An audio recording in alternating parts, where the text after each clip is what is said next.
MS campus में आपका स्वागत है। आज की जो ये वीडियो है ये क्लास 10th के लिए है।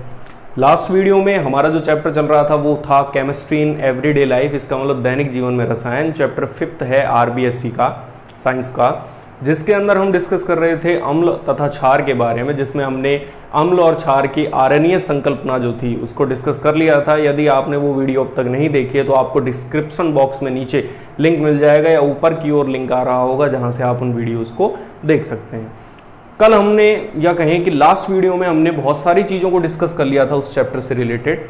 आज जो हम डिस्कस करने वाले हैं वो हम डिस्कस करेंगे अम्ल और क्षार की ब्रोस्टेड-लॉरी संकल्पना, लुईस संकल्पना। इनको आज की इस वीडियो में हम डिस्कस करने की कोशिश करेंगे। ठीक है, सबसे पहले हम डिस्कस कर रहे हैं ब्रोस्टेड-लॉरी संकल्पना। देखो, मैं दोबारा से आपको थोड़ा सा रिवाइज कर देना चाहता हूं कि अम्ल और क्षार की बहुत सारी परिभाषाएं दी गई बहुत सारे वैज्ञानिकों के द्वारा। कोई कह रहा है कि खट्टे होते हैं, कोई कह रहा है कि H+ आयन देते हैं, कोई कुछ कह रहा है। तो उन वैज्ञानिकों ने जो जो अपने हिसाब से परिभाषाएं दी, अपने प्रयोगों अध्ययनों के आधार पर, उनको ही संकल्पना कह दिया जाता है।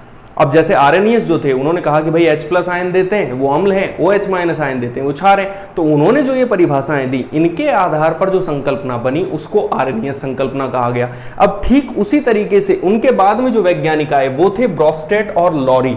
इन्होंने अपने हिसाब से जो परिभाषाएं बताई उसको हम ब्रोस्टेड-लॉरी संकल्पना कह देते हैं। देखिए, ब्रोस्टेड-लॉरी संकल्पना में दो वैज्ञानिक थे, एक थे जोहान्स ब्रोस्टेड और दूसरे थे एम लॉरी। इन दोनों ही वैज्ञानिकों ने एक बहुत ही अच्छी बात बताई और इनकी जो अवधारणा है वो मुख्य रूप से आधारित है प्रोटॉन पर। अब आप ध्यान रखना, लास्ट जो थी आरएनएस की संकल्पना, आरएनएस की संकल्पना चल रही थी मुख्य रूप से H+ आयनों पर। किस पर आधारित थी? H+ आयनों पर। कोई H+ आयन दे रहा है तो वो अम्ल है, और कोई H+ आयन अगर त्याग रहा है तो अम्ल है, और कोई OH- आयन त्याग रहा है तो वो क्षार है। बट इनकी जो संकल्पना है वो H+ और OH- आयन से हट करके सीधे अब फोकस हो गई थी किस पर? प्रोटॉन पर। इनके हिसाब से अम्ल जो होते हैं वो प्रोटॉन दाता होते हैं। इसका मतलब वो प्रोटॉनों को त्याग करते हैं। ठीक है, तो अम्ल वे पदार्थ हैं जो प्रोटॉनों का त्याग करते हैं। तो जो प्रोटॉनों को त्यागेगा इनके हिसाब से वो क्या कहलाएगा? अम्ल। और क्षार क्या होंगे? क्षार वे पदार्थ होंगे जो इन प्रोटॉनों को क्या करेंगे? ग्रहण करेंगे। ठीक है, तो अम्ल तो वो हुए जो प्रोटॉन दाता हैं, इसका मतलब प्रोटॉनों को त्यागने का काम कर रहे हैं, जबकि क्षार जो हैं वो हैं जो कि इन प्रोटॉनों को क्या कर रहे हैं? ग्रहण करने का काम कर रहे हैं। तो इसमें मुख्य जो बातें हैं जो ब्रोस्टेड-लॉरी संकल्पना में वो ये हैं कि ये प्रोटॉन पर आधारित थी। अम्ल वो होंगे जो प्रोटॉनों को त्यागेंगे, और क्षार जो हैं वो होंगे जो प्रोटॉनों को ग्रहण करेंगे। H+ और OH- की जो समस्या थी वो इस संकल्पना में कुछ हद तक, या कहें कि पूरी तरीके से जो है वो हल कर दी गई थी। तो अब इसका बेनिफिट क्या हो रहा है? इसका बेनिफिट ये हो रहा है कि ऐसे अम्ल और क्षार या ऐसे पदार्थ जिनमें H+ और OH- आयन थे ही नहीं, उनको भी हम अम्ल और क्षार में अब डिवाइड कर सकते थे। क्यों? क्योंकि सभी के अंदर प्रोटॉन तो होगा ही, प्रोटॉन तो सबके अंदर पाए जाएंगे, तो उसकी सहायता से उनको समझाना भी जो है वो अब आसान हो गया था। ठीक है, तो ये संकल्पना थी ब्रोस्टेड और लॉरी की संकल्पना। अब इसके बाद तीसरी जो संकल्पना आती है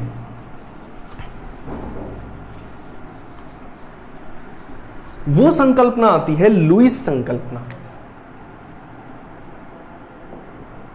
ठीक है, तो तीसरी जो हम संकल्पना डिस्कस करेंगे अब वो डिस्कस करेंगे लुईस संकल्पना। अब तक हम 3 संकल्पनाओं को अच्छे से डिस्कस कर चुके हैं, जिनमें सबसे पहली थी आरएनएस संकल्पना, दूसरी थी ब्रोस्टेड-लॉरी संकल्पना, और तीसरी जो थी वो थी लुईस संकल्पना। अब लुईस संकल्पना क्या कहती है, किस आधार पर इसको डिवाइड किया गया है, क्या ये समझाना चाह रही है, उसको हम समझते हैं। ठीक है, तो लुईस संकल्पना नाम से स्पष्ट है, किसने इसको दिया था? लुईस ने।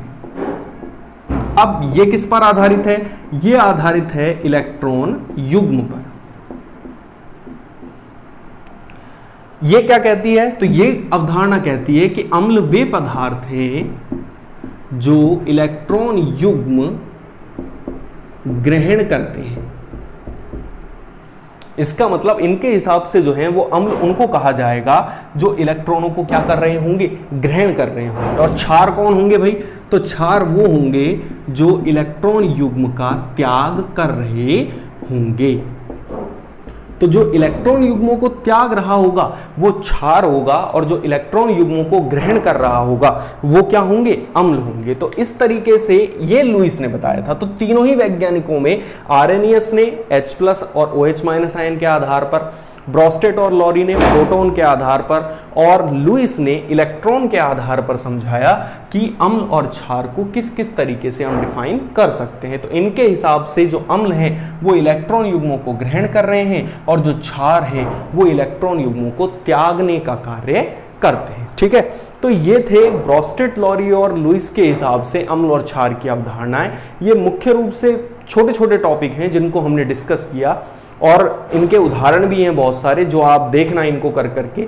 और भी अब जो हम नेक्स्ट वीडियो में जो हम डिस्कस करेंगे उसमें हम आपको बताएंगे कि भाई अम्ल जो है उनके रासायनिक गुण क्या है, मतलब कि अम्ल जो है वो धातु से रिएक्शन करके क्या बना रहा है, अम्ल जो है वो क्षार से रिएक्शन करके क्या बना रहा है, अम्ल धातु ऑक्साइड से अभिक्रिया करके क्या बना रहा है। उन सबको हम नेक्स्ट वीडियो में डिस्कस करने की कोशिश करेंगे। ये वीडियो कैसी लगी ये मुझे आप जरूर बताइएगा। साथ ही साथ वीडियो को लाइक कीजिएगा अगर अच्छी लगी है, साथ ही साथ चैनल को सब्सक्राइब भी कीजिएगा। वीडियो देखने के लिए बहुत बहुत धन्यवाद।